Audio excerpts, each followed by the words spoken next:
네, 건강이라는 것은 생애 주기에 맞는 몸과 마음의 균형이라고 생각합니다. 실제로 이제 현대 시대에 보면 의료 기술이 워낙 발달이 됐기 때문에 어느 정도의 수명 연장이 가능한 시대가 되었습니다. 따라서 건강하게 나이 들기 위한 바른 몸 가꾸기가 매우 중요한 시대라고 생각합니다. Share the joy of health. 안녕하세요. 저는 부산 해운대에 위치한 광제국 한의원 원장 서지영입니다.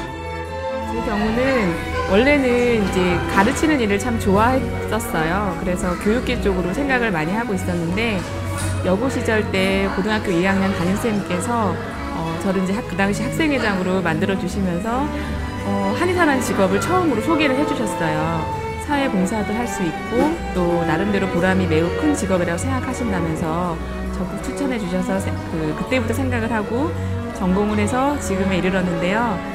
이 자리를 빌어서 그때 당시 선생님께 매우 감사하다는 인사를 좀 드리고 싶습니다.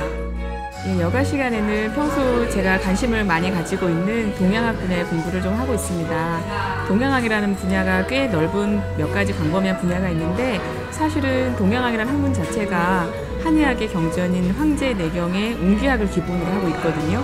그렇기 때문에 한의사로서 동양학을 공부하는데 매우 자랑스럽게 생각을 하고 있고요. 그러하기 때문에 제가 또 사실 동국대학교 한의과대학의 강의도 황제내경의 웅기편 그 분야를 강의를 현재 하고 있습니다. 제 취미는요, 이제 취미라는 것을 즐기고 본인이 좋아하는 것을 관점으로 본다면 제 취미는 사실 공부하는 쪽이거든요.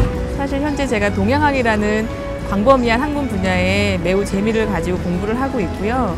또 그러한 공부를 하다 보면 더 지역적으로 해야 될 파생되는 공부 분야가 많이 있더라고요. 그래서 그런 공부, 또 한의사로서 몸과 마음이 몸과 마음이 건강해야 되기 때문에 명상이라든지 수행이라든지 그런 쪽을 제가 직접 체험도 해보고요. 실제 하고 있고요.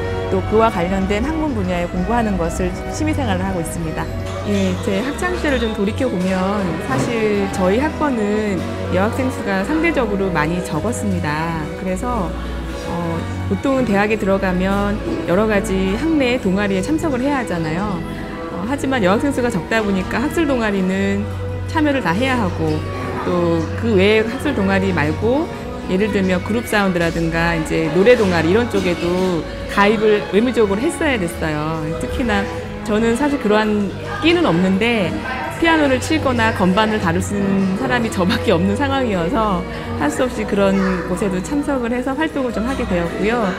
한의과 내는 학기 중에도 매우 바쁘지만 방학 동안 사실 노는 게 아니고요. 의료봉사를 간다든지 아니면 또 단체 동아리별로 모여가지고 합숙을 해가지고 한의학 공부를 많이 하거든요. 그래서 제 경우도 팔궁산 자락에서 이제 식당을 얻어놓고 거의 열흘이나 뭐 일주일 정도 다 모여가지고 합숙하면서 공부했던 기억이 제일 힘들었기 때문에 기억이 더 많이 나는 것 같아요. 한의사라는 직종 자체가 여러분들께서 아시는 분은 아시겠지만 그냥 대화로서 환자를 치료하는 게 아니고요. 물론 진맥의 과정에서 상담도 매우 중요한 부분을 차지합니다만 실질적으로 환자의 몸을 진찰을 하고요.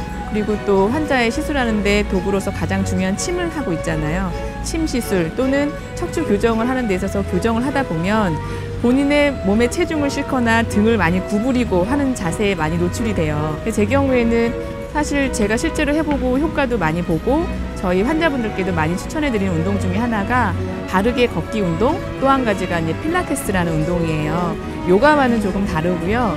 몸의 균형을 바로잡아주고 또 재활의 효과까지도 제가 해보니까 있기 때문에 척추 관련 질환 환자분들께 많이 권하고 그분들이 실제로 해보시고 많은 효과를 보고 있다고 감사 인사를 많이 듣고 있습니다. 예, 한방성형이라고 하면 성형이라는 말에서 들리는 것처럼 절개를 한다든지 인위적인 보형물을 인체에 넣어둔다든지 이러한 개념이 아니고요. 한방의 치료 도구인 침이라든가 약침 혹은 매선이나 금침 등을 이용을 해가지고요. 몸의 불균형을 바로잡는 데서 먼저 시작이 되었고요. 또 한의학의 근본 이론인 경락이라든지 경혈, 또 양방의 지금 현재 해부의학에서 나오는 해부학적인 인체의 피부층이라든가 이런 개념도 접목을 해서 보다 좀 세밀하게 한방성형이라는 한의학의 한 분야로서 자리매김하고 있습니다. 실제 한방성형이라는 것은 시술 도구도 방금 소개해드렸던 것처럼 그와 같은 걸 활용을 하고 있고요. 뭐든지 시술을 하게 되면 개인 위생이나 감염은 철저히 하셔야 되겠죠. 기본적인 저희가 드리는 주의사항만 지켜주신다면 큰 부작용 없이 안전한 시술이라고 할 수 있습니다. 실제로 제가 수업을 하면서도 많이 강조를 하고 있는 부분입니다만 한의학이라는 것이 실제로 눈에 보이는 현상이나 과학을 쫓는 학문이 아닙니다. 그 시초 자체가 이치에서 출발했고 그 이치를 추구하다 보니 이런 학문적인 임상이라는 것이 나오게 된 거였거든요. 그런데 지금 현재를 보면 아무래도 이제 마음이 급하거나 해서 너무나 눈에 보이는 치료, 시술, 수기법 이런 쪽에 관심을 많이 갖게 되시는 것 같아요. 근데 그렇게 하다 보면 결국에는 근본적인 것을 놓치고 빈 껍데기만 남게 되는 경우도 있을 수가 있거든요. 그렇기 때문에 지금 시대에 감응하기 위한 현상 공부도 물론 필요하지만 한의학의 근본이 이치를 추구하는 학문이었다는 것을 명심을 하시고 그 이치를 추구하는 공부를 하셔서 정말 계란으로 치면 그 노른자를 공략하시길 간절히 바랍니다.